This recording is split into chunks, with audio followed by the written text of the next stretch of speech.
అక్కడ ఉన్న వాళ్ళందరూ ఈమె వ్యభిచారంలో పట్టుబడింది, మోసే ధర్మశాస్త్రం ప్రకారం రాళ్ళతో కొట్టి చంపాలి, నువ్వేమి చేయమంటావు అని ప్రభువుని అడిగినప్పుడు ఆయన మాట్లాడకుండా మౌనంగా నేలరాతలు రాస్తూ ఉన్నారు. ఆ తరువాత గుచ్చి అడుగుతూ ఉన్నప్పుడు పాపం లేనివాడు మొదటి రాయి ఆ మీద ఇస్తారండి అని ప్రభు అన్నప్పుడు ఒకటి తర్వాత ఒకడు జారుకున్నారు. ఎవరు? అప్పుడు ప్రభు అడుగుతూ ఉన్నారు. ఆ స్త్రీ పాదాల దగ్గర పడి ఎట్టి ఏడుస్తూ ఉన్న ఆ స్త్రీని అడుగుతూ ఉన్నారు.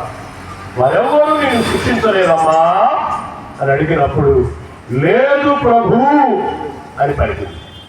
సరేనమ్మా, నేను కూడా నిన్ను శిక్షించను, వెళ్ళుము, పాపము చెయ్యకము, వెళ్ళుము అని అన్నారు. యేసయ్య పాదాల చెంత నిజమైన విడుదల. Praise the lord, praise the lord, praise the lord, praise the lord. ఆ ప్రభు పాదాల చెంత నిజమైన విడుదల ఉంది. నేను శిక్షింపను, వెళ్ళుము అని వదిలివేశాను, విడుదల చేశాను. కానీ ఒళ్ళు దగ్గర పెట్టుకొనము, ఇక పాపము చేయదుము. ప్రియా సహోదరి సహోదరులారా, ఆ ప్రభు పాదాల చెంత మనకి లభించే చివరి గొప్పనైన విషయం ఏమిటంటే విడుదల. విడుదల ముఖ్యంగా ప్రియ సహోదరి సహోదరులారా, సాతాను నుండి విడుదల, పూర్వ ప్రస్తుత పాపాల నుండి విడుదల, వ్యాధుల నుండి విడుదల, శాపము నుండి విడుదల, తీర్పు నుండి విడుదల, నిత్య మరణము నుండి విడుదల ఆయన పాదాల దగ్గర మనకి దొరుకుతుంది. అందుకనే మనందరం ఆయన పాదాల దగ్గరకు వచ్చి పాదాలు పట్టుకొని వేడుకున్నప్పుడు ఈ ప్రతి లాభాలు మనకి దొరుకుతాయి. కనుక యేసయ్య పాదాల దగ్గర 10 గొప్ప విషయాలు మనకి లభిస్తాయి. 1 క్షమాపణ, 2 స్వస్థత, 3 జ్ఞానం, 4 నిజమైన ఆరాధన, 5 కృతజ్ఞత, 6 విశ్రాంతి, 7 ఆదరణ, 8 ఓదార్పు, 9 రక్షణ, 10 విడుదల.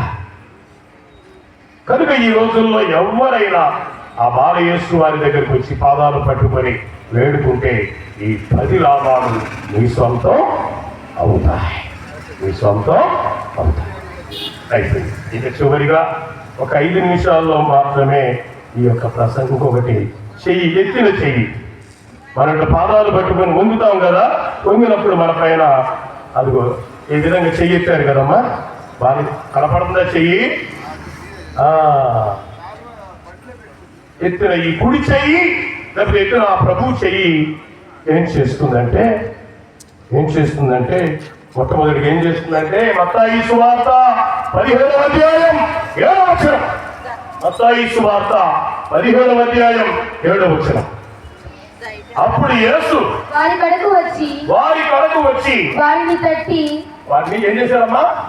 చేత్తో తట్టారు. అట్లా బట్టి చేయక పెట్టేది తట్టి లేడు భయపడకుడు అని చెప్పారు. అమ్మ అదిగో మన ఎడల అద్భుత దివ్య బాలయేసు వారి ఎత్తిన చెయ్యి. ఏ చెయ్యి అంటే మనల్ని ధైర్యపరిచే చెయ్యి, భయపరిచే చెయ్యి కాదు, మనల్ని ధైర్యపరిచే. భయంతో పడిపోయినప్పుడు ప్రభు వచ్చి వాళ్ళ చేతితో తట్టి పైకి లేపారు, వాళ్ళకి ధైర్యాన్ని ఇచ్చారు.